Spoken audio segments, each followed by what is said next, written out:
Vamos lá. Hoje a gente vai iniciar as nossas web aulas, que são tanto de preparação para o ENAD, quanto de preparação para qualquer processo seletivo que vocês venham a fazer na área de gestão, tá joia? Eu acredito que vocês tenham participado. Se não participaram, assistiram. Se não assistiram, assistam a reunião com a coordenação que foi feito para tirar as primeiras dúvidas, para explicar um pouquinho o que seria o ENAD, para explicar um pouquinho se é obrigatório fazer, se não é obrigatório fazer, como é que eu sei que eu sou um aluno ENAD, como que eu vou ficar sabendo, quem é que vai me inscrever. Essas questões pontuais foram conversadas na reunião com a coordenação do curso.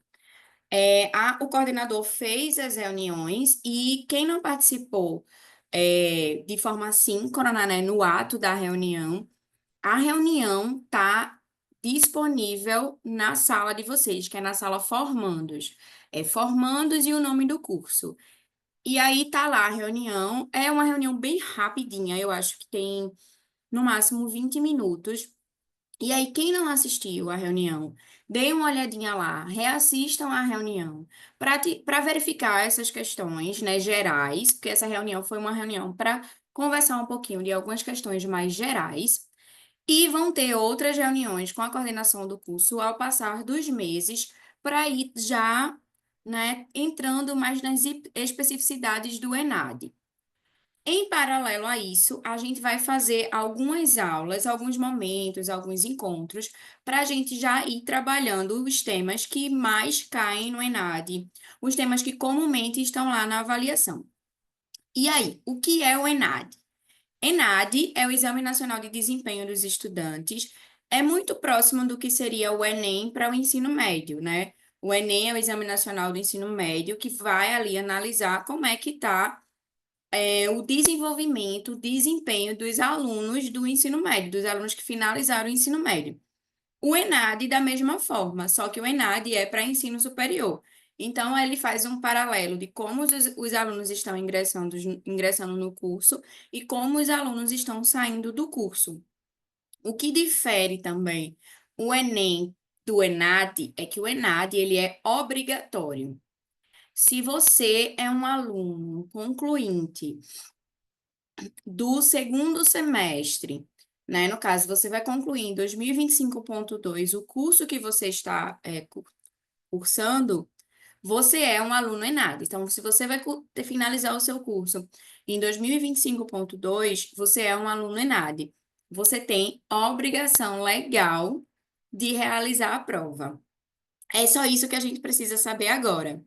Ah, professora, mas eu vou me formar agora, em junho, né? Em julho.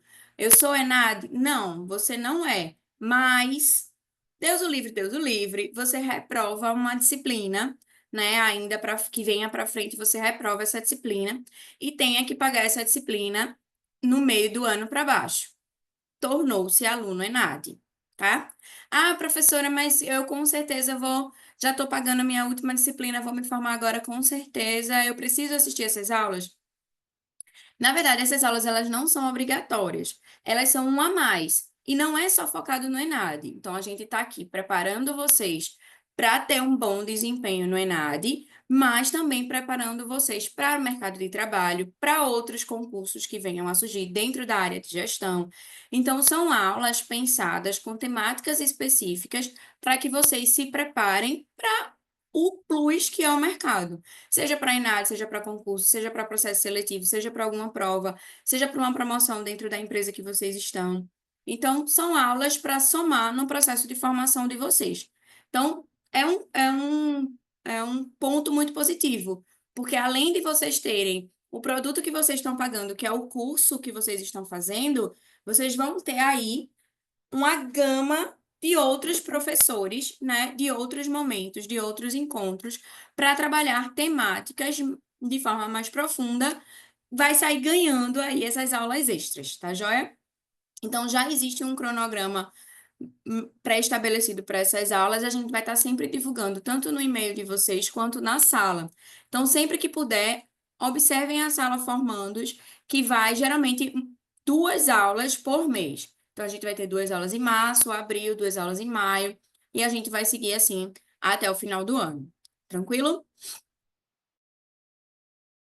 Ter os simulados, que também não é obrigatório, não vale nota, mas que é um teste para você se conhecer enquanto estudante, enquanto profissional. O que é que eu preciso melhorar? Qual é o ponto que eu preciso focar mais? Então, eu sou muito bom com a parte de desenvolvimento de pessoas, mas a área de finanças eu não sou muito boa. Então, é no simulado que você vai perceber essas especificidades do que você precisa desenvolver. Tá joia? Tranquilo até aí? Hoje, deixa eu fechar aqui. Hoje, na nossa primeira web, né, nesse momento que a gente vai ter, a gente vai trabalhar a primeira temática, que é gestão de pessoas, práticas e estratégias para administrar recursos humanos. Então, a gente vai fazer um compilado do que é a disciplina de administração de recursos humanos. A gente vai do comecinho da disciplina até o final da disciplina, neste momento agora.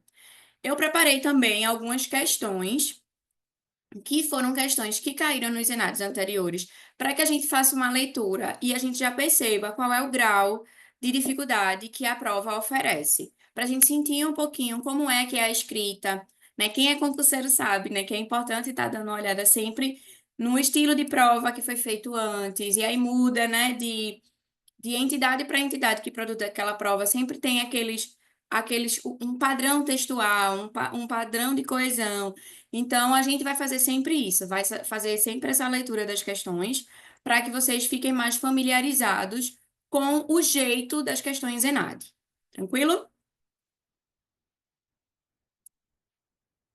Então, vamos lá. Entrar no universo da gestão de pessoas. Deixa eu botar a caixinha para cá para poder ouvir. Primeiro, a gente vai fazer um passar no tempo, né? Vocês viram aí quem é de administração, processos gerenciais e demais cursos. Vocês tiveram uma disciplina que se chama Teoria da Administração. Nessa disciplina, vocês estudaram o desenvolvimento da gestão, né? Do processo de gestão, da administração. Então, a gente sai lá da administração clássica, vai para a administração científica, passa pela teoria de sistemas, entra na teoria das relações humanas, a gente vem caminhando no tempo, né? A gente vem andando no tempo. Da mesma forma que a gestão macro, ela se desenvolve, né, com o passar da história da humanidade, a gestão de pessoas, da mesma forma, caminha junto. Porque a gente está falando de gestão de organização, e o que é uma organização? Organização é um conjunto de pessoas. Então, organização nada mais é do que um conjunto de pessoas. Então, sempre que eu falo, peraí, a garganta da professora indo para o espaço. Sempre que eu falo de processo histórico para o desenvolvimento da gestão, eu estou falando de um processo histórico para o desenvolvimento da gestão de pessoas. Então, vamos fazer uma análise rápida para a gente entender essa complexidade, né, de como foi esse processo. Então, a gente tem Vou fazer uma divisão rápida, óbvio que a gente tem mais subdivisões para entender, né, e vocês viram isso com muita propriedade na disciplina de Teoria da Administração.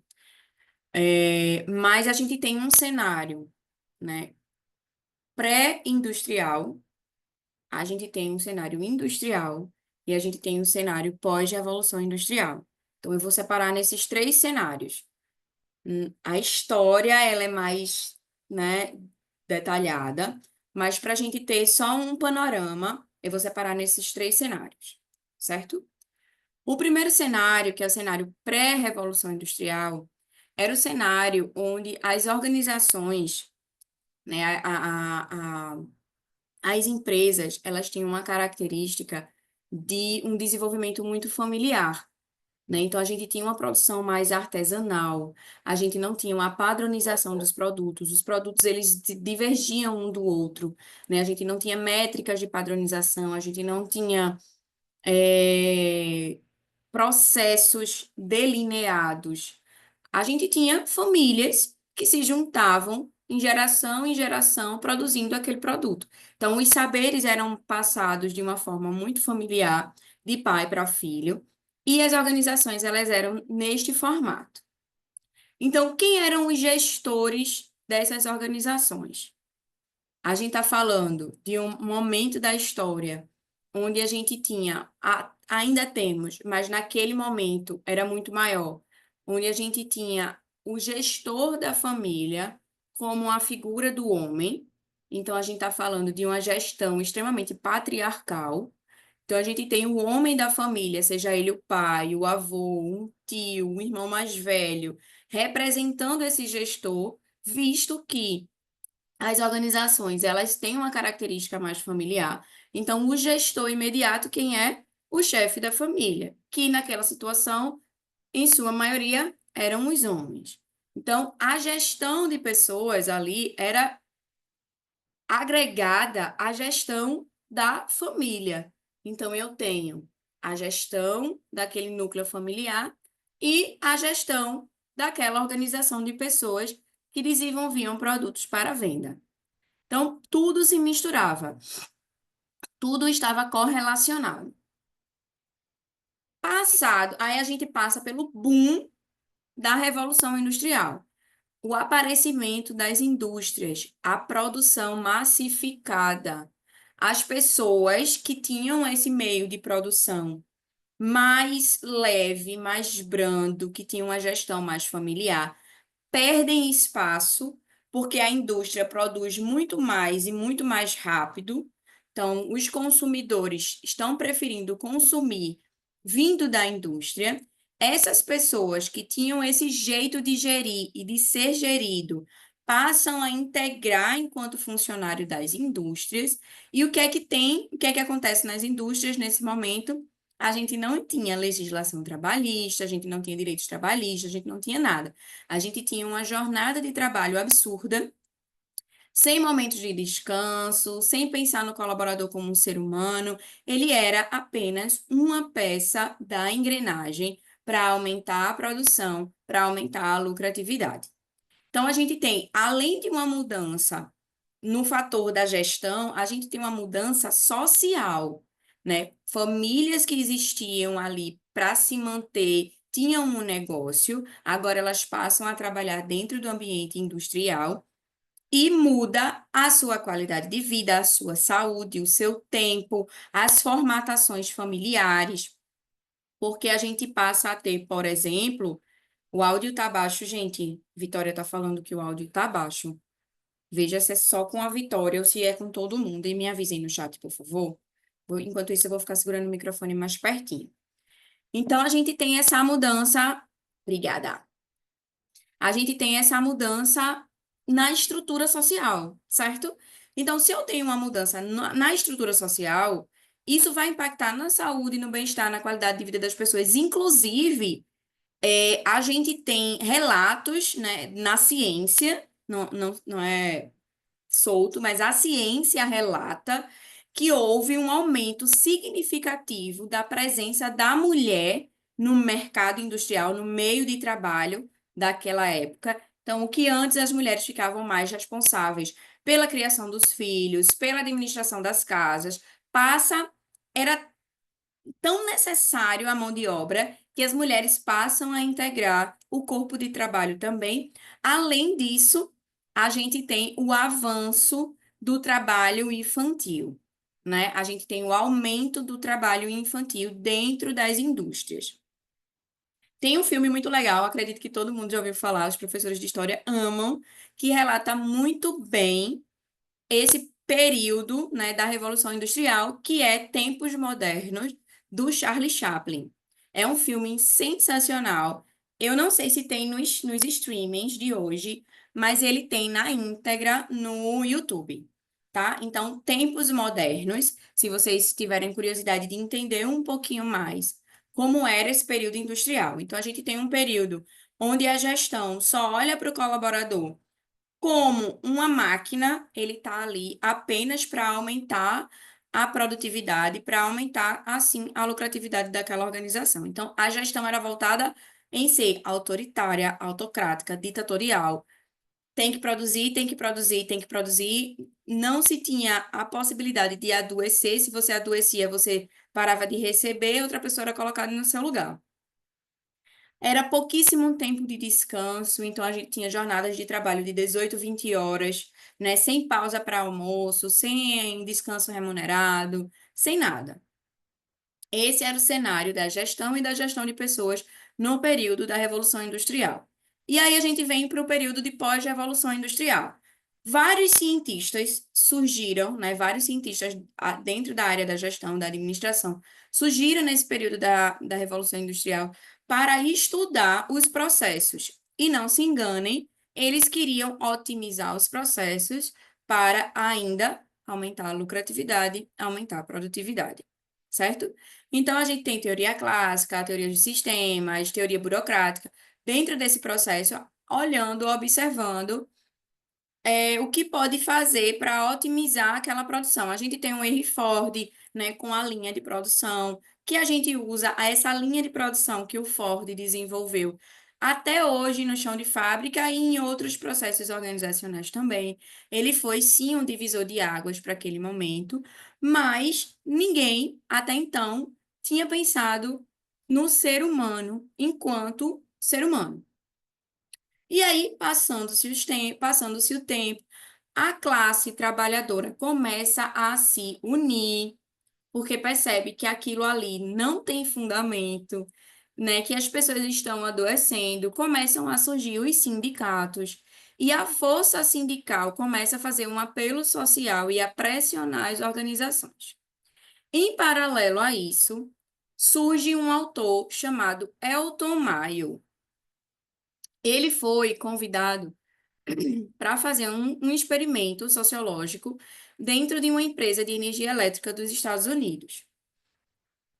A empresa que contratou Elton Mayo queria saber se a iluminação das salas, a oscilação da iluminação, né? Luz baixa, luz alta, luz que não, se isso prejudicava a produtividade. Então, ele foi contratado para fazer essa análise. E aí, o que é que ele fez? Ele pegou duas salas, dois grupos de pessoas, cada um numa sala. Numa sala, ele mantém uma luz, um padrão de iluminação. Na outra sala, ele ficou oscilando esse padrão de iluminação. E ele percebeu o óbvio, né? Que uma sala que tem uma oscilação na iluminação prejudica as pessoas. Só que, além disso, ele começou a observar aquele grupo de pessoas, ele, um pesquisador, né? E aí ele foi observar outros detalhes. Ele começou a perceber que as pessoas, quando elas tinham relação, boa relação com outras pessoas daquele grupo, elas produziam melhor. Quando elas tinham uma amizade, que aí ele relata no seu experimento, né, que se chama experimento de Hawthorne, né? E aí, nesse experimento, ele relata como grupos sociais. Quando você tem grupos sociais menores dentro de um grupo maior de trabalho, você acaba se fortalecendo. E aí, ele começou a fazer alguns experimentos, né? Então, ele dava uma meta, quem atingisse aquela meta seria beneficiado de alguma forma. E aí, esses grupos sociais, quando uma pessoa do grupo, né, atingia a meta, voltava para ajudar outra pessoa do grupo. E o grupo inteiro acabava conseguindo bater a meta. Então, ele foi criando estratégias, aí sim, de gestão de pessoas a partir dessa análise. E aí, no experimento dele, ele relata que os seres humanos, eles são individuais, que eles são complexos, que eles têm necessidades e que, se a organização sana essas necessidades sociais, afetivas, emocionais, além da financeira, desses colaboradores, eles produzem mais e melhor. Ainda assim, com o objetivo de aumentar a produção, foi a primeira observação dos seres humanos como seres humanos. Então, dentro da gestão de pessoas, o experimento de Hawthorne, feito por Elton Mayo, foi um divisor de águas. E a gente chama do início da teoria das relações humanas.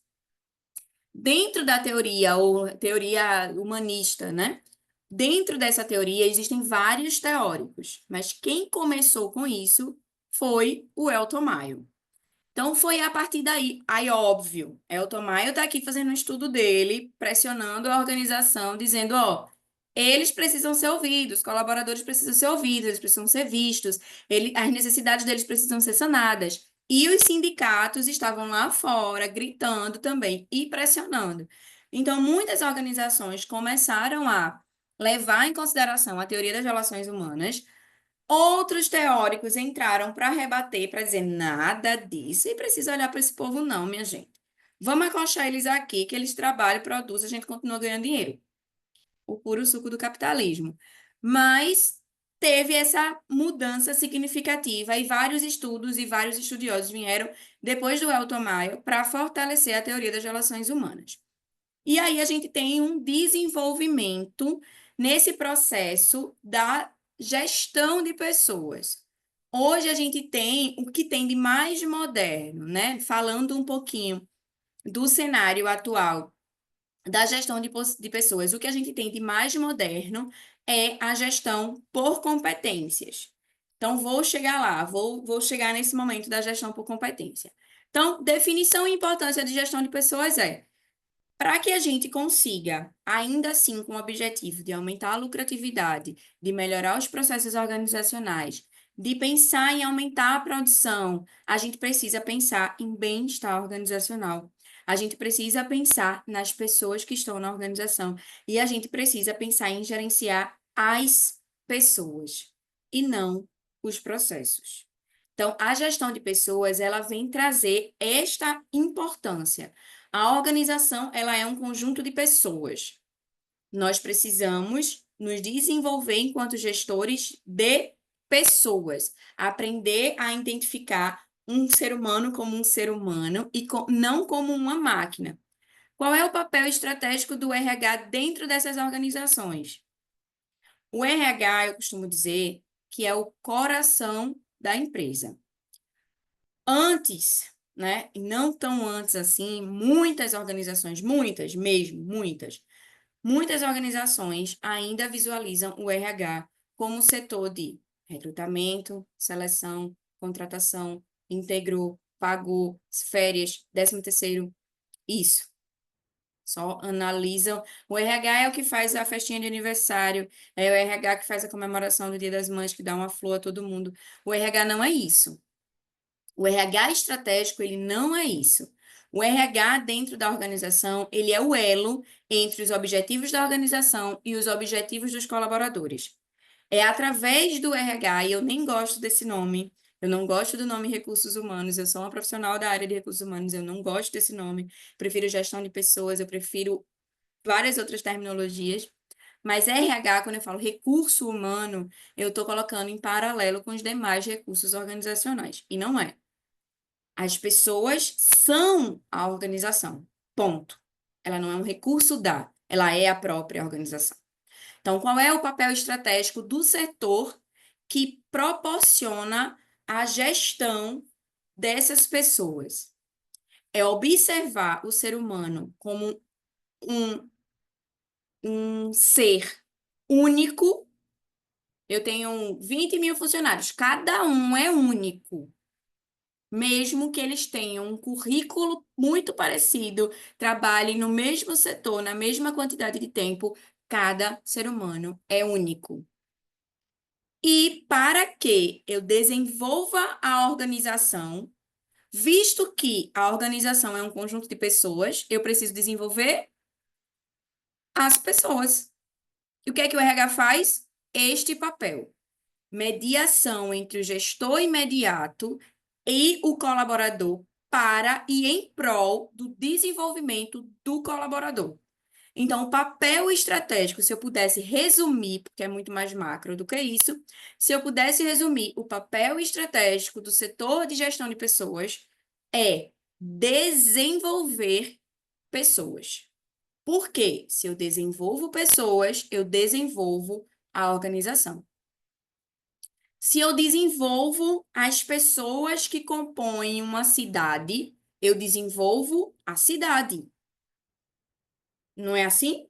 Eu coloco escolas de qualidade, hospitais de qualidade, universidades de qualidade. Eu desenvolvo aquelas pessoas ali. Eu vou ter médicos, engenheiros, arquitetos, professores, encanadores, eletricistas excelentes, que eles vão, por si só, fazer o seu trabalho e desenvolver a cidade. Se eu, vamos diminuir, se eu desenvolvo tão bem as pessoas que compõem as organizações, elas vão fazer o quê? Desenvolver as organizações através dos seus saberes. Mas para isso, eu preciso desenvolver essas pessoas. Pegar um profissional já pronto no mercado é muito bom. Mas mesmo o profissional que tem um currículo brilhante, quando ele entra na empresa, ele precisa ser desenvolvido. Porque ele está entrando numa outra cultura. Ele está entrando numa outra perspectiva. Ele está entrando numa outra vivência. Ele vai ter acesso a outros processos. Então, ele também precisa de desenvolvimento. Falei da evolução da gestão de pessoas e qual é o principal desafio do cenário atual? É desenvolver pessoas autogerenciáveis.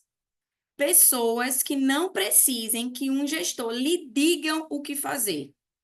Então, eu não vou chegar para a Vitória e vou dizer, Vitória, olha, tu tem que fazer aquele negócio até aquele prazo, aquela planilha tem que ser preenchida. Vitória foi contratada e muito bem contratada para executar as funções e as tarefas do cargo dela. O que eu vou fazer enquanto gestor é desenvolver Vitória tão bem que ela vai se autogerenciar e eu vou ser uma gestora por competência. A gente chega lá.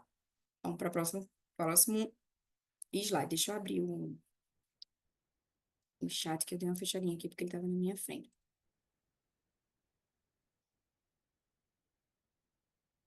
Boa, Manuel. O RH estratégico faz pesquisa de clima organizacional tanto na organização quanto em um setor específico. Perfeito, perfeito.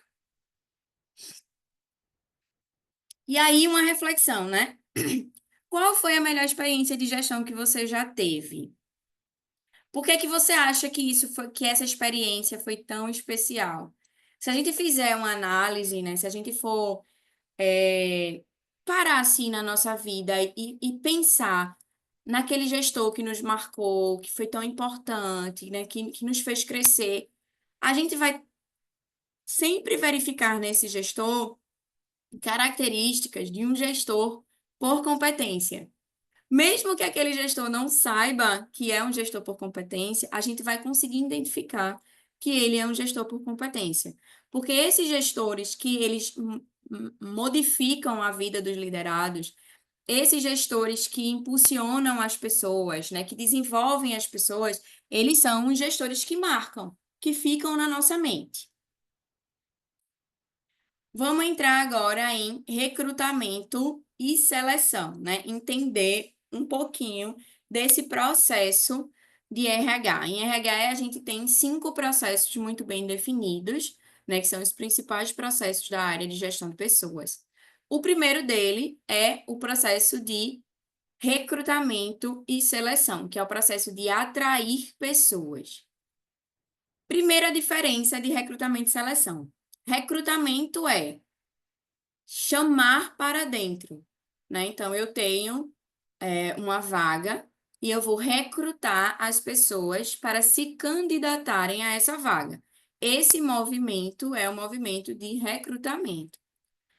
Feito isso, né, com esse número seleto de pessoas, eu vou selecionar um profissional para ocupar aquela vaga. Esse movimento é o processo de seleção. Então, eu tenho o processo de recrutamento e eu tenho o processo de seleção. Dentro desse processo de recrutamento, eu posso dividir ele em interno e externo, ou misto. O que é o recrutamento interno? Quando abre uma vaga. E aí eu faço essa seleção com os colaboradores de dentro da empresa. Então, abri uma vaga de gerente, eu recruto pessoas dentro da empresa e faço a seleção dessas pessoas dentro da empresa, funcionários que já estão lá contratados. O que é o recrutamento externo? É quando eu abro esta vaga para o público externo à organização, para as pessoas de outras empresas ou as pessoas que estão disponíveis no mercado de trabalho.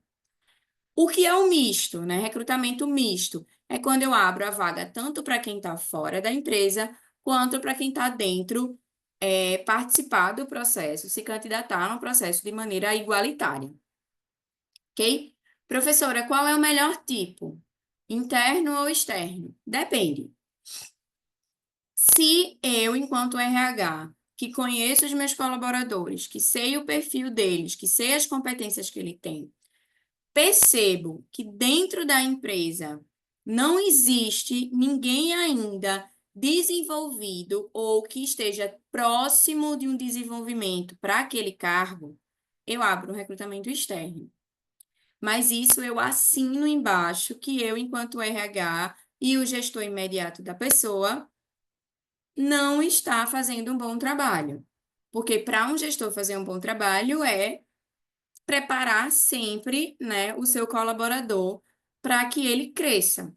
Mas a gente tem eventualidades, então vamos supor que você esteja preparando, começando a preparar uma pessoa para tornar-se gerente, e aí o gerente da área pede desligamento agora, esse mês. Não dá tempo de colocar uma outra pessoa que ainda está em processo. Então a gente faz uma contratação externa. O recrutamento interno, ele é muito mais eficaz para o fator motivacional. Então, eu preparo uma pessoa, eu desenvolvo as competências dessa pessoa, e quando a vaga surgir, essa pessoa vai estar pronta e ela vai crescer. Porque se você está numa empresa há anos e anos e anos, sem nenhuma possibilidade de crescimento, se sempre as pessoas estão, os gestores estão buscando pessoas de fora, né, para fazer parte dessa organização, isso vai desmotivar aquele time. Então, a gente precisa valorizar o nosso capital intelectual, a gente precisa valorizar as pessoas que compõem a nossa organização, a gente precisa fazer esse tipo de valorização, ok? Processos e técnicas de seleção. A gente tem diversos processos e diversas técnicas de seleção. Entrevistas, testes, dinâmicas, simulação, testes de conhecimentos gerais, testes situacionais. A gente tem diversas formas de fazer uma seleção. O que comumente dentro da área de RH a gente faz? Primeiro, para recrutar, a gente está recrutando muito mais pelo LinkedIn. Quem não tem LinkedIn, por favor, corra e vá fazer o seu. LinkedIn, aí o que é LinkedIn, professora? LinkedIn é a maior rede social profissional do mundo. E nós, profissionais de RH, estamos recrutando por lá. Por quê, professora? Porque tá todo mundo lá. Então, como assim? Como é? Como é que funciona? O algoritmo do LinkedIn, ele é muito parecido com o algoritmo do Instagram. Você tem o seu perfil, você preenche o seu perfil, mas você tem que alimentar o seu perfil. Por quê? Quanto mais movimento, quanto mais conteúdo você produz, mais visto você é. Quanto mais empresas que você quer, que almeja trabalhar, você seguir e movimentar o seu Instagram, ou, perdão, o seu LinkedIn, mais você vai ser vista por essas empresas. Óbvio que tem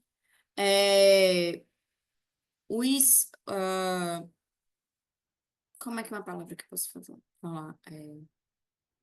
Tem técnicas para você chamar mais atenção. Como no Instagram, né? Colocar um hashtag, postar em determinado horário. No LinkedIn também tem, né? Você mencionar algumas palavras-chave, porque geralmente quando a gente vai fazer a busca de um profissional no LinkedIn, a gente coloca palavras-chave.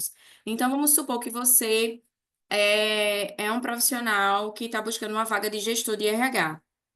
E aí você não coloca no seu perfil nada falando sobre RH. Então, quando a gente der uma busca pelo perfil, a gente não vai lhe achar, porque a gente vai usar a palavra-chave RH. Então, você precisa conhecer um pouquinho a ferramenta, né, para poder ter essas técnicas.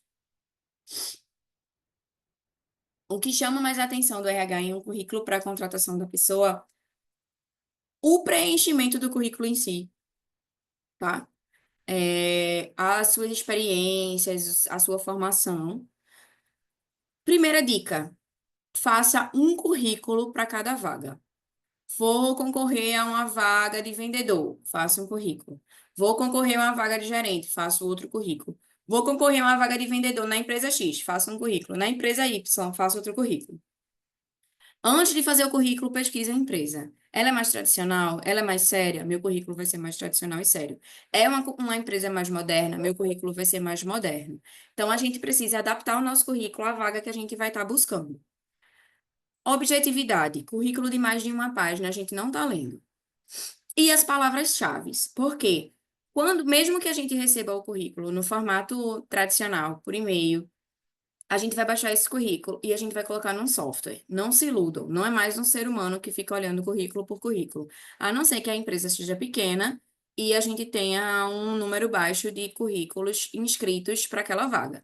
Se a empresa for grande e a gente tiver um número de currículos alto para aquela vaga, a gente vai colocar um software para fazer a análise prévia do currículo. Então, se a gente quer uma pessoa com ensino superior completo, em inglês fluente, a gente vai filtrar isso, vai derrubar todos os outros currículos e vai ficar apenas com esse. Então, coloquem as palavras-chave, né? Façam um currículo que chame a atenção no sentido de tem todas as informações ali, mas eu quero conhecer um pouco mais sobre esse profissional. Sejam objetivos, claros, não sejam prolixos, não fiquem tentando enfeitar, deixar ele muito formal, com palavras. É para estar os seus principais dados. Não é necessário mais foto no currículo.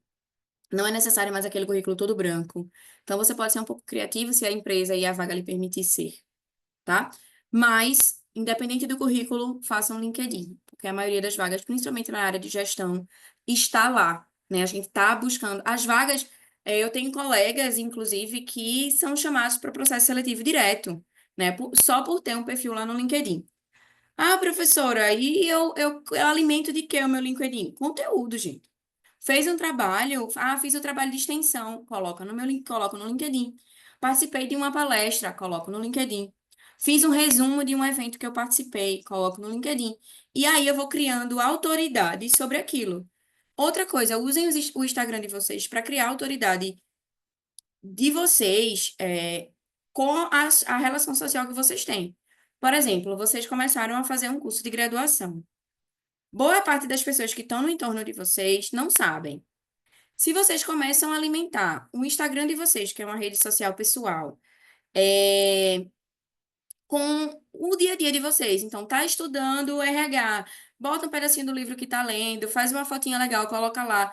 Porque a maioria das indicações acontecem no seu ciclo social. Então, às vezes, você tem uma amiga sua, você tem uma pessoa que lhe segue no Instagram, que trabalha numa empresa, que está passando por um momento que está querendo contratar alguém, mas não consegue visualizar na mente quem contratar. E se você é aquela pessoa que está constantemente no seu Instagram, postando suas besteiras do dia a dia, que ninguém é de ferro, mas também postando que, ó, eu posto minhas besteiras, mas eu leio um livro legal da minha área, eu participo de um evento, eu estou aqui estudando para uma prova, eu estou fazendo um projeto da faculdade, eu estou fazendo isso, eu estou fazendo aquilo. Então, você vai criando autoridade e as pessoas não vão enxergar, por exemplo, a Tamires só como a Tamires. Ela vai enxergar a Tamires como uma futura administradora, como uma profissional competente. Eu tenho uma colega que ela é uma baita fisioterapeuta e eu não fazia ideia. E ela é fisioterapeuta de respiração, né? Eu não sei o nome correto, perdão. Mas ela é fisioterapeuta de respiratório para criança. E aí ela começou a postar mais o dia a dia dela. Eu digo, caramba, como ela é sensacional. Eu ia falar um palavrão. Como ela é sensacional. E assim, mudou toda a minha visão sobre aquela profissional, porque ela foi postando mais, né? E eu fui vendo nela uma autoridade sobre aquilo. A gente pensa que esse ditado que vó falava, quem não é visto não é lembrado, é besteira, mas dentro do ambiente organizacional, dentro do mercado de trabalho, isso é as palavras mais sábias. Mantenham-se vistos. Mantenham-se vistos.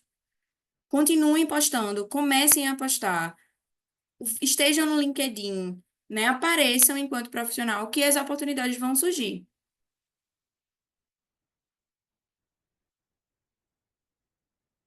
Ó, Tamires, essa questão da experiência é um ponto que pega muita gente, né? Eu não tenho experiência formal, né? E para você ter uma experiência formal, vamos supor que você, Tamires, queira ser. Não tem experiência na área administrativa. Você não tem uma experiência formal na área administrativa. Para você ter uma experiência formal, não depende de você, não é? Você precisa que alguém lhe contrate. E para que tenha isso dentro, registrado em sua carteira de trabalho, para que você possa mostrar e provar num processo seletivo que você tem experiência formal. Mas experiência informal você pode ter. Quando eu estava na faculdade, ainda na faculdade, eu entrei na faculdade com 16 anos. Eu decidi ali pelo finalzinho do primeiro período, começo do segundo período, que eu queria ser professora. E eu pensei, pô, né? Para ser professor tem que ser uma coisa assim, eu preciso ter experiência. O que é que eu fiz? Eu dei uma de louca. Fiz um projeto com 16 anos. Fiz um projeto, levei para minha coordenadora e disse: eu quero dar aula para os alunos da escola pública aqui da cidade. Quero falar sobre primeiro, os primeiros passos dentro de uma organização, como se portar no ambiente de trabalho, técnicas de atendimento.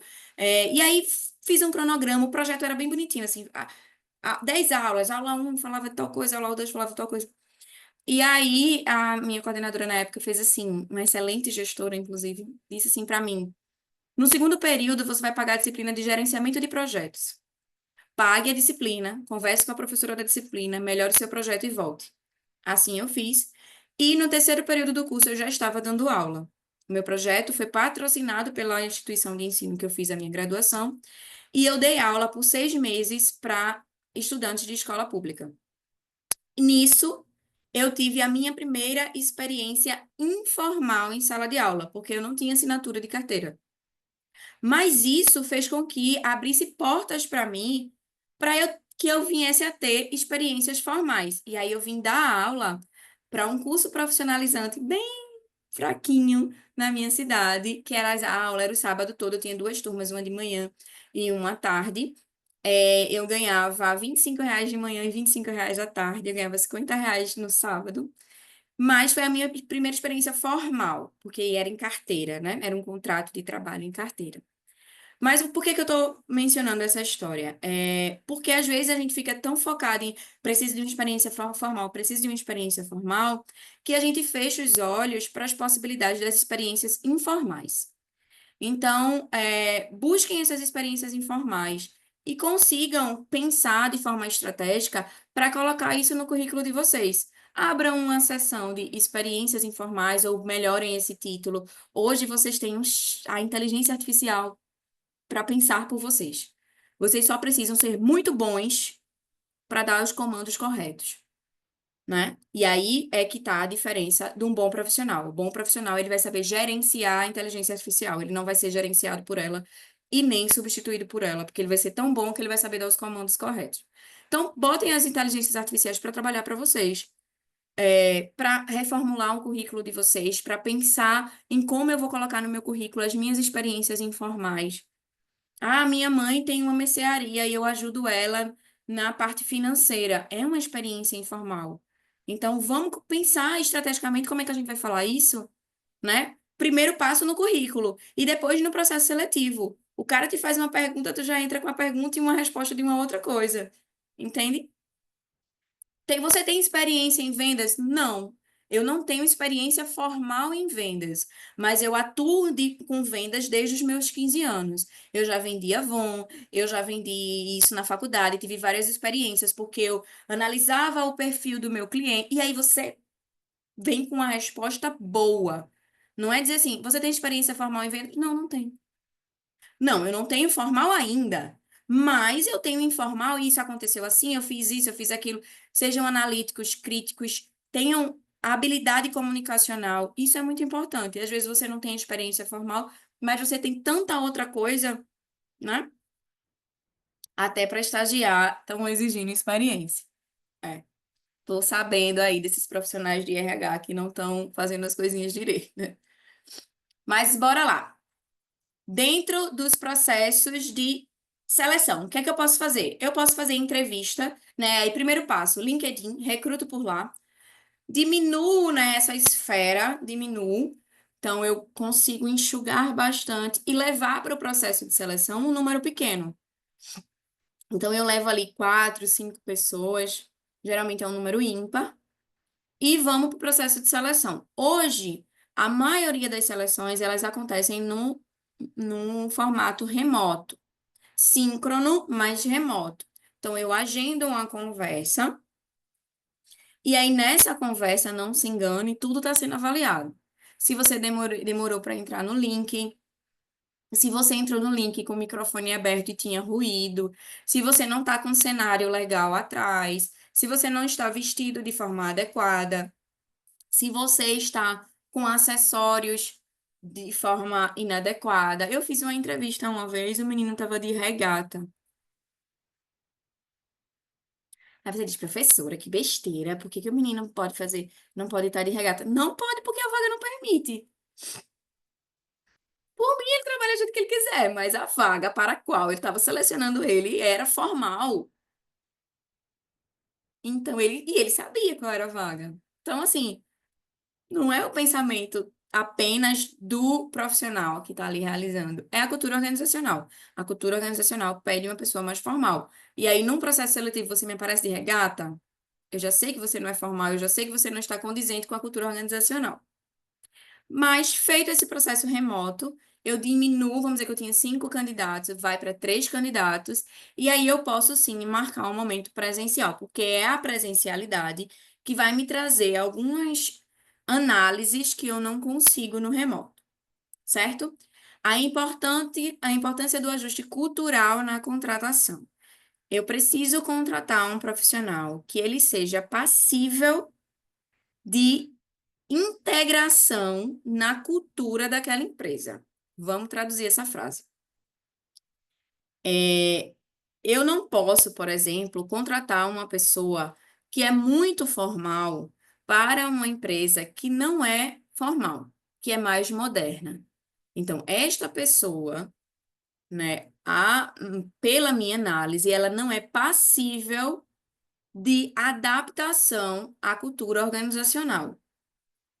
Essa análise ela precisa ser muito criteriosa, porque aí é um indicador, né? A gente não está trabalhando com a ciência exata, a gente está trabalhando com análise de pessoas, a gente está trabalhando com identificação de características, e isso não é uma situação exata, né? Vai da experiência do recrutador, vai da experiência do profissional, vai do grau de instrução que aquele profissional tem.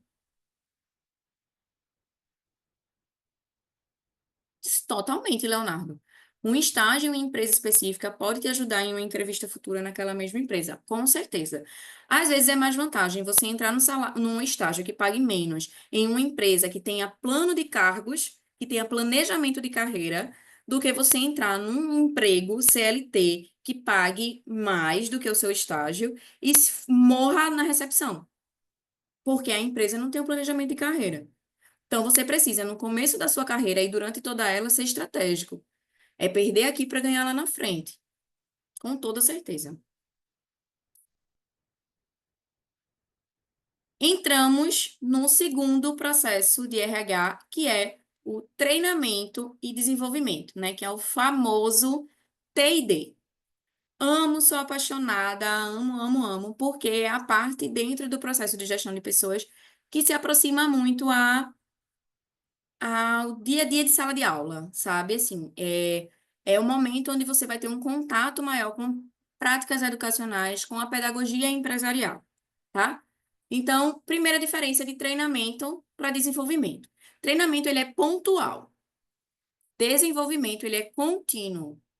Então, eu vou treinar vocês para que vocês aprendam a mexer com determinado software da área de vocês. Então, eu treino vocês durante uma semana, treinei, verifiquei a aprendizagem, vocês já estão aptos a mexer no novo software. Desenvolvimento é contínuo. Então, eu vou desenvolver vocês para que vocês saibam trabalhar em equipe. É um processo que pode começar com treinamento, mas ele continua após a finalização do treinamento. E aí, como é que se faz um treinamento, né? Treinamento, ele é um processo extremamente pedagógico. Então, profissionais, pessoas que querem trabalhar na área de RH. Uma indicação que eu dou é: façam uma especialização em pedagogia empresarial. Que é isso, professora? Pedagogia empresarial é onde vocês vão aprender técnicas pedagógicas para levar para o meio organizacional, onde vocês vão aprender a montar uma aula, aspas, aspas, aspas. É trazer os saberes pedagógicos para o dia a dia, como ser didático para ensinar alguma coisa a alguém. Dentro de uma organização, você vai ter diversas, que a gente chama de estilos cognitivos, que são estilos de aprendizagem. Uma pessoa que aprende, você chamando ela sozinha num canto e dizendo, olha, assim, assim, assim. Outra pessoa que já aprende, você, no meio, todo mundo dizer, ah, faz isso, isso. A pessoa já pegou, né? Então, é uma melhor que a outra? Não, são estilos de aprendizagem diferentes. Então, um conhecimento em pedagogia, você vai aprender a identificar esses estilos de aprendizagem e você vai aprender a lidar com ele. Então, dica de ouro é: façam uma especialização em pedagogia empresarial se almejam ser gestores de pessoas. Fecha parêntese. Nesse processo, né, de pedagógico, que é o treinamento, onde você vai estar ali ensinando pessoas, pode ser que você, enquanto RH, esteja fazendo o treinamento ou contratando profissionais que façam o treinamento. Para que isso aconteça desses dois formatos, você precisa desenvolver uma ferramenta que se chama LNT, que é o Levantamento das Necessidades de Treinamento. É um documento de diagnóstico. Esse documento, ele vai servir para que a gente consiga fazer o diagnóstico do que precisa ser treinado. Então, você foi contratado enquanto consultor para treinar uma equipe de vendas da Magazine Luiza. E aí você chegou lá, a primeira coisa que você faz é: vou fazer um diagnóstico. Eu quero saber o que é que essa equipe de vendas precisa desenvolver, precisa ser treinada. E aí você faz esse diagnóstico. Existem diversas técnicas para se executar uma boa LNT. Tem que ser muito bem feita, porque se você faz o diagnóstico errado, você vai desenvolver as pessoas para algo que nem precisava ser desenvolvido. Então, tem que pensar muito, com muito cuidado, é, na hora de confeccionar esse diagnóstico, esse LNT. Feito isso, aplica o LNT, faz o levantamento desses dados, você vai chegar num denominador comum, que é o fator que precisa ser treinado. Então, eu fiz o diagnóstico, chegou lá que as pessoas precisam desenvolver a proatividade. Então, a partir disso, eu vou montar um treinamento com métodos e formatos de treinamento, pensar nesse planejamento para executar esse treinamento. E aí, dentro desse treinamento, eu vou pensar em nos estilos cognitivos possíveis que tenham ali.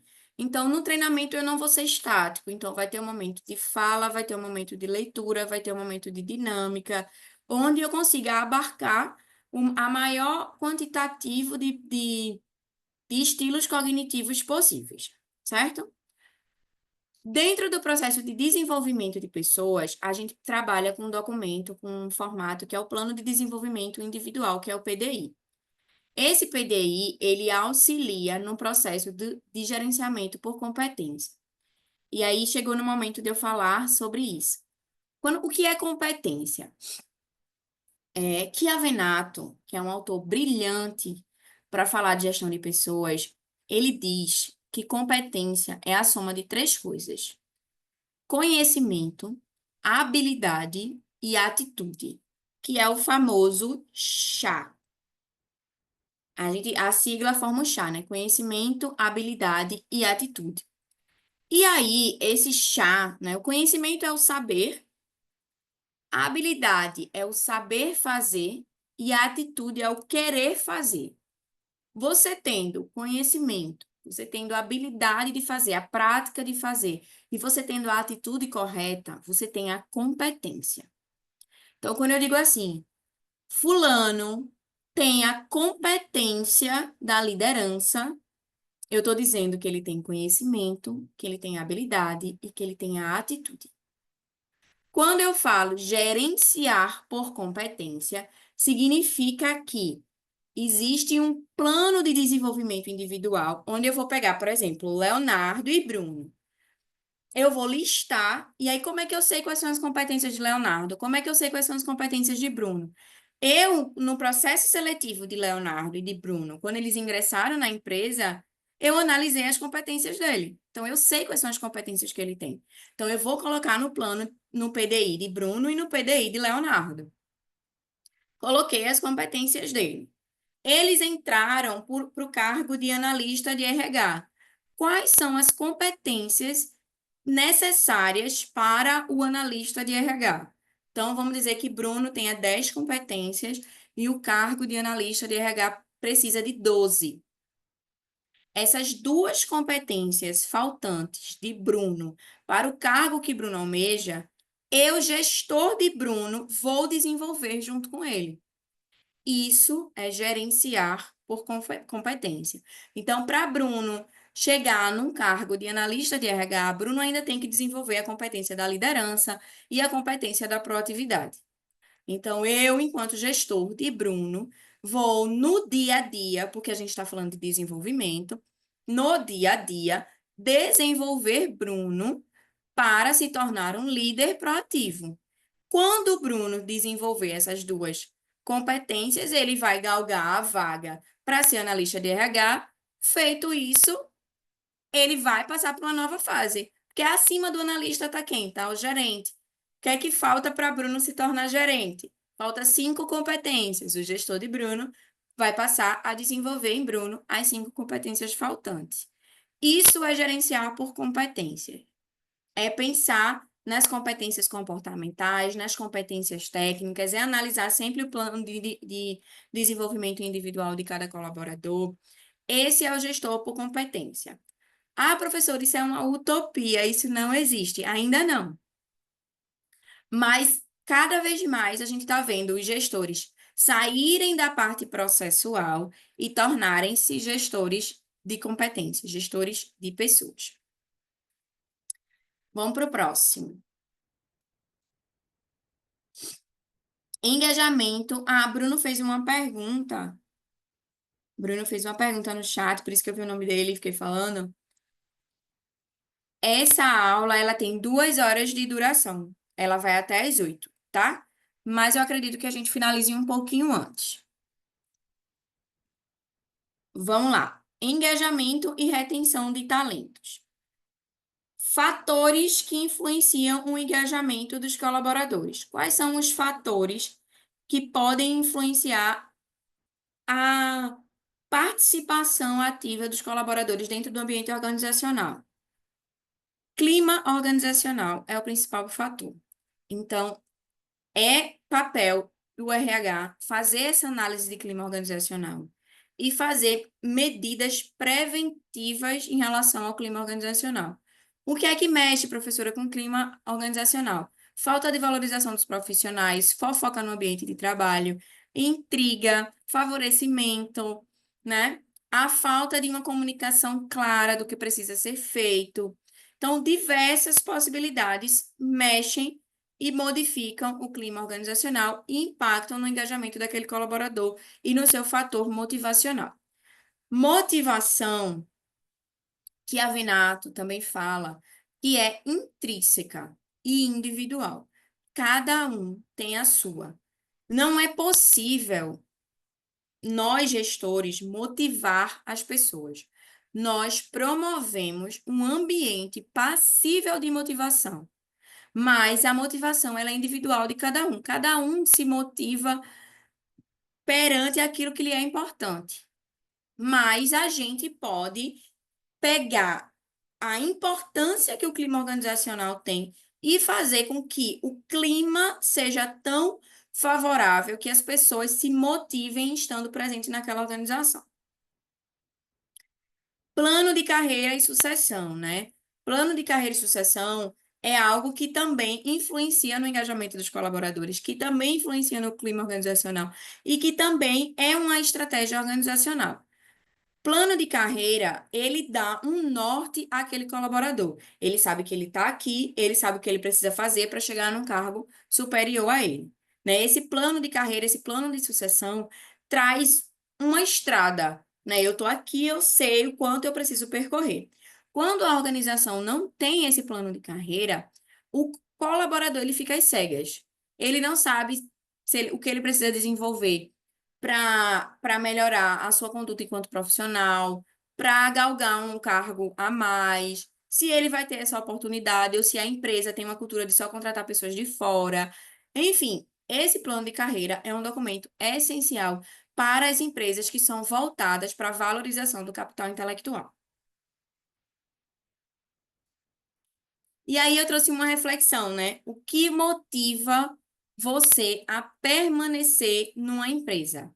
O que é que você faz além do salário, além de preciso pagar meus boletos? O que é que faz você ficar naquela empresa? Né? O que faz você levantar todo dia para trabalhar, além de pagar os boletos, que é o fator motivador mais comum e mais importante. Mas além disso, o que é que te motiva? O que é que te faz, né, se movimentar? Tendências e inovação em gestão de pessoas, né? O uso de tecnologias e People Analytics no RH.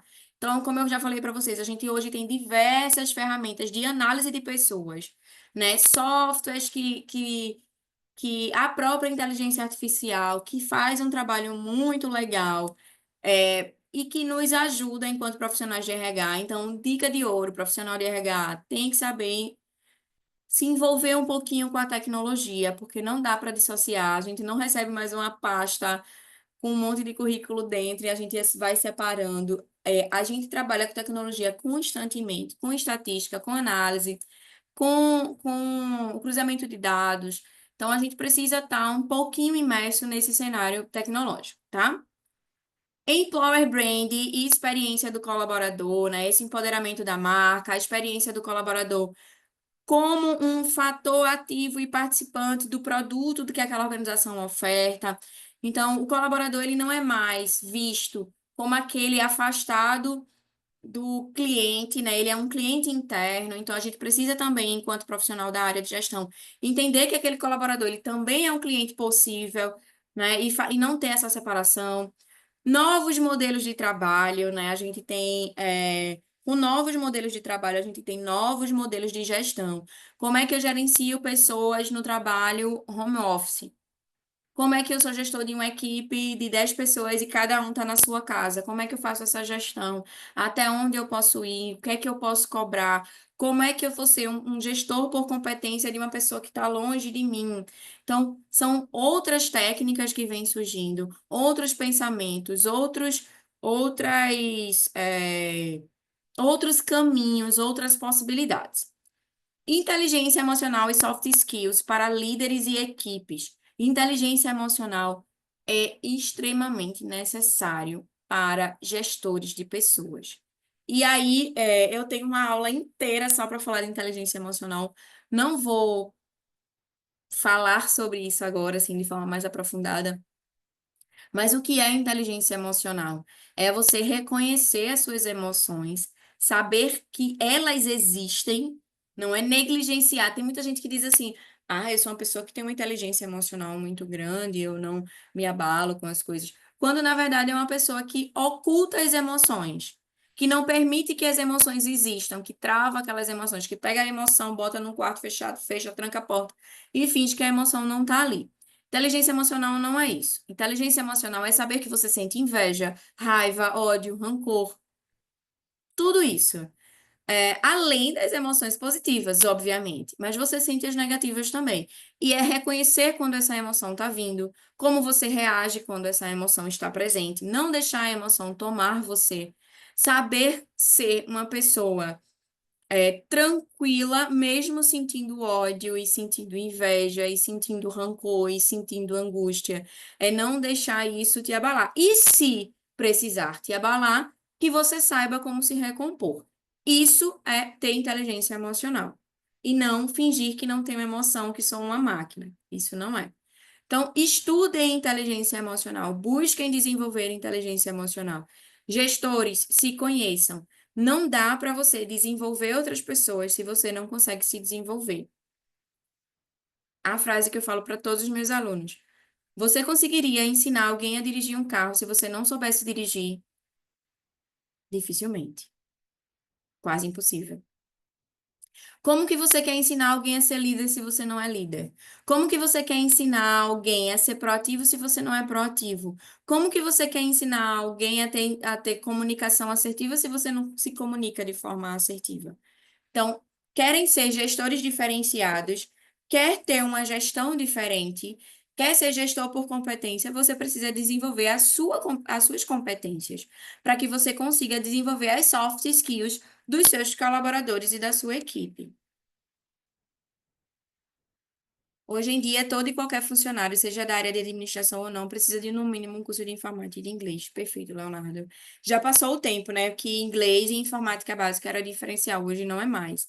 E abro parêntese, dominem a inteligência artificial. Eu não sou aquela professora que diz, ai meu Deus, o chat GPT, não, não, não, não sou. Dominem ele, mexam, usem, aprendam.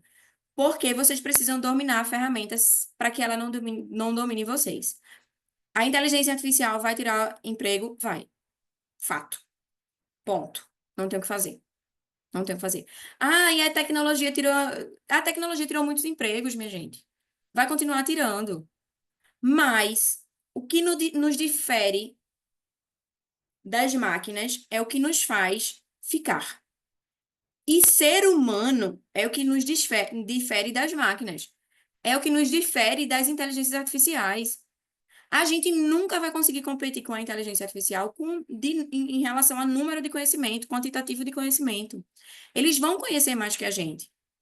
Mas é a gente que sabe as especificidades humanas daquela área, daquele setor, daquela função, daquelas pessoas. É a gente que vai saber dar o comando correto, se assim a gente se empenhar para tal. Então, se dediquem a isso.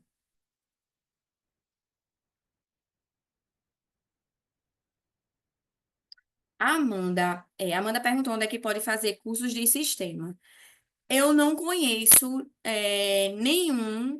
nenhuma escola específica de cursos assim, e não tenho ideia de valores.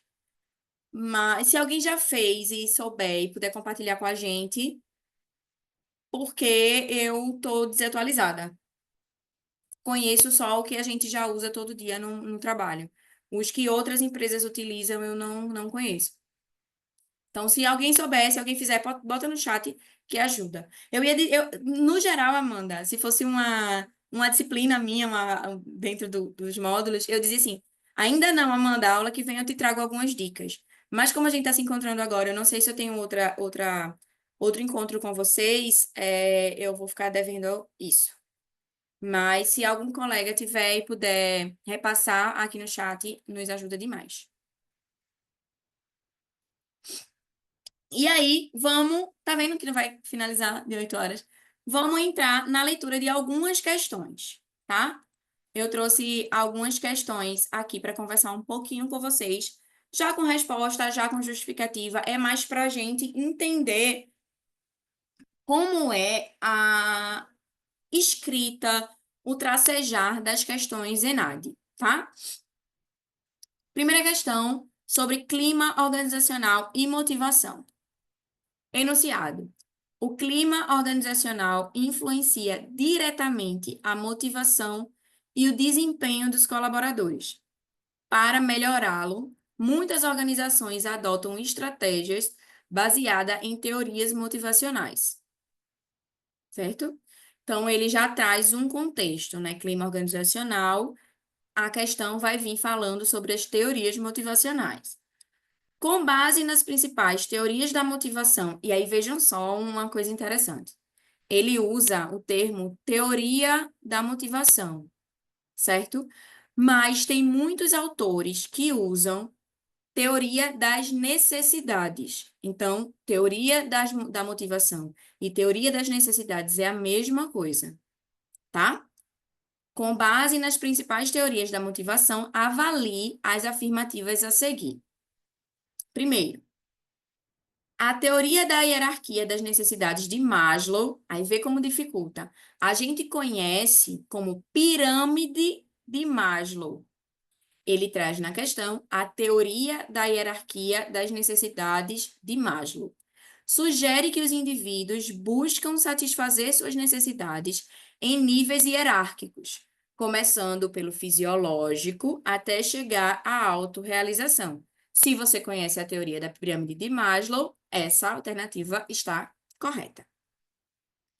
Segundo ponto, a teoria dos dois fatores de Herzberg afirma que fatores higiênicos, como salário e condições de trabalho, são suficientes para motivar os colaboradores.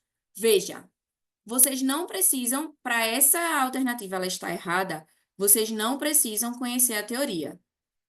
Por quê, professora? Vamos lá. A teoria dos fatores de Herzberg afirma que fatores higiênicos. Vocês acham que salário é um fator higiênico?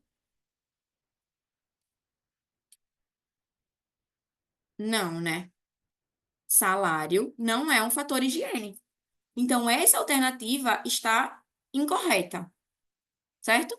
Vamos para a terceira. Então, vejam que é uma questão que tem muita teoria, que pede muito conhecimento, mas que a gente consegue lendo com calma, com análise crítica, já matar algumas coisas. Terceiro, a teoria da expectativa de Vroom argumenta que a motivação de um indivíduo depende da expectativa de que seu esforço produza um bom desempenho e recompensas valorizadas. Ok, correto. Então, se a gente fosse assim, pensar, a letra A não podia ser porque tem a 2, a letra C não podia ser porque tem a 2, a letra D não podia ser porque tem a 2. Então, a gente ficaria apenas com a letra. Cadê Jesus? Me perdi. Com a letra B, que é a resposta correta. Só de matar a 2, a gente já matava a questão inteira. Não é isso? A A tem a 2. A C tem a 2 e a D tem a 2. A única que não tem a 2 é a letra B. Então, mesmo que vocês não conheçam nenhuma dessas teorias, só de salário não ser um fator higiênico, a gente já fecha essa questão e vocês já acertam essa questão. Vamos para a próxima. Eita, veio sem título essa. A liderança. É exatamente, Tamires. Às vezes erra porque fica nervoso, não lê, fica, eu não sei, eu não entendo dessas teorias, já errei, já perdi uma questão. Leiam com calma, leiam com tranquilidade. Às vezes a resposta não está em saber as teorias, está na própria interpretação de texto. A maioria, eu fui aluna enadista também na minha época, a maioria das questões do ENAD, elas são interpretativas, tá? Bora lá, para mais um. A liderança é um elemento essencial na gestão de pessoas, influenciando diretamente a produtividade e o engajamento das equipes. Existem diferentes estilos de liderança, cada um adequado a determinadas situações. Com base nos estilos de liderança, assinale a alternativa correta. A liderança autocrática é ideal para organizações altamente criativas, pois estimula a autonomia dos funcionários. Poxa, gente, a autocracia, a ditadura é bom para a organização criativa, né? Já matei um aí, já não é essa. B. Uma liderança democrática envolve a participação dos colaboradores no processo decisório, promovendo maior comprometimento. Você não precisa entender de estilos de liderança, mas você sabe o que é democracia. Tem que saber, você vive num país democrático, né? Então, você entende que democracia é a participação das pessoas nas decisões. E isso faz com que as pessoas se comprometam mais. Sim, está correto. Vamos para a letra C. A liderança laissez-faire se caracteriza por um alto nível de controle do líder sobre os processos e as decisões organizacionais. Não é, tá? Mesmo que essa daí saiu da curva, essa daí sim você precisa entender o que é uma liderança laissez-faire, para poder saber que ela não é de alto nível de controle. Letra D. Uma liderança transacional focada no desenvolvimento dos colaboradores e no estímulo à inovação, sem regras ou estrutura clara. Uma liderança transacional focada no desenvolvimento dos colaboradores e no estímulo à inovação, sem regras ou estrutura clara. A liderança transacional é uma liderança que envolve uma transação, uma troca. Então, ela possui uma regra específica que é a troca. Então, ela não é sem regras, tá? A letra B é a letra correta, e aí a justificativa. A liderança autocrática, item A, não estimula a criatividade, pois centraliza decisões. A liderança laissez-faire é caracterizada pela ausência do controle, é o contrário. E a liderança transacional foca em recompensas e punições, nessa troca por desempenho e não na inovação.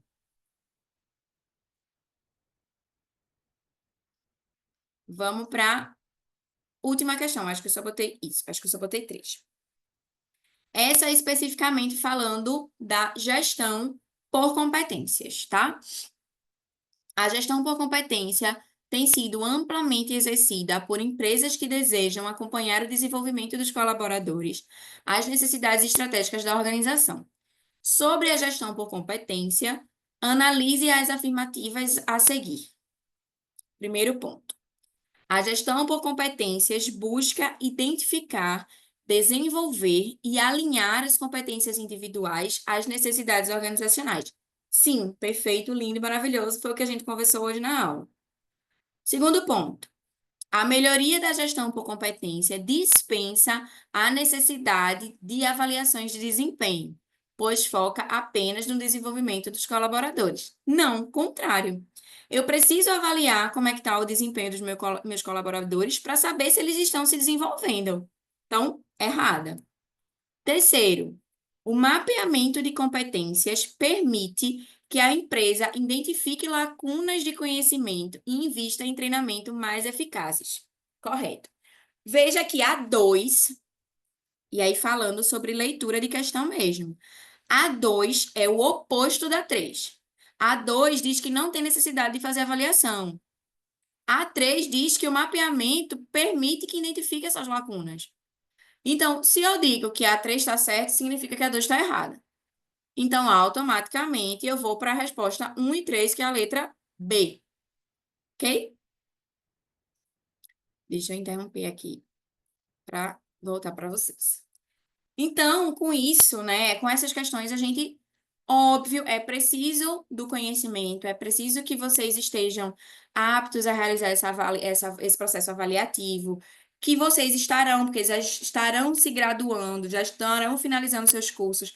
A gente vai passar aí um ano, né, um pouco menos que isso, com essas aulas, 2 vezes por mês, para estar desenvolvendo essas temáticas com vocês e fazendo a leitura dessas questões. Mas a leitura e a interpretação dessas questões também é um fator muito importante. O fator emocional, né? A forma que vocês vão fazer essa prova, com calma, lendo, entendendo que vocês precisam estar ali, mas que aquilo é benéfico para vocês também. Porque vocês se formarem num curso com um indicador de ENAD alto, isso vai para o diploma de vocês. Se você se baixa esse indicador, vai para o diploma de vocês também. Então, ENAD 3 não é satisfatório, isso vai para o diploma de vocês. Ao entregar o diploma de vocês num concurso público, numa empresa, vai ver que vocês se formaram com um índice de avaliação da formação de vocês insatisfatório. Então, por isso essa dedicação da gente, por isso vocês vão ter essas 2 aulas extras mensais, para que a gente consiga fazer esse desenvolvimento constante de vocês. Dica de ouro: não percam as reuniões com a coordenação. Sempre vai ser colocado no quadro de avisos da sala de formandos e vai chegar no e-mail de vocês. Já tem um encontro com a coordenação gravado, é bem rapidinho, né? Não dá para assistir, coloca no fone de ouvido e vai trabalhar ouvindo a reunião, porque lá é falado muitas especificidades que eu acho importante vocês saberem, tá? Reforcem com os colegas de vocês a participação, a presença, também nesses momentos, né, dessas webs, para que a gente continue com esse fluxo e com esse ciclo de preparação aí para essa prova, que vai ser muito boa e que a gente vai tirar uma nota bem legal. Alguém tem alguma dúvida? Tem algum questionamento? Tem algum ponto a trazer? Ou a gente pode finalizar por aqui?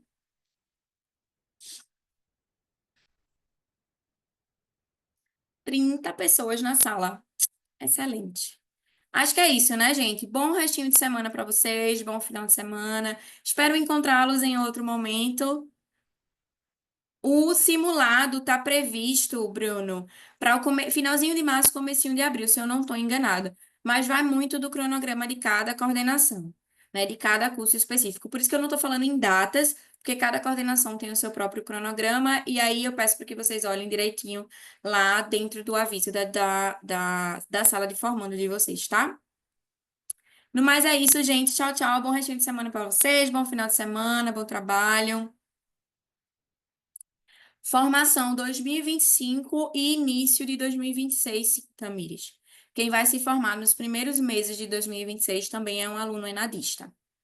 Mas essas questõezinhas estão lá na gravação da reunião com a coordenação, tá já?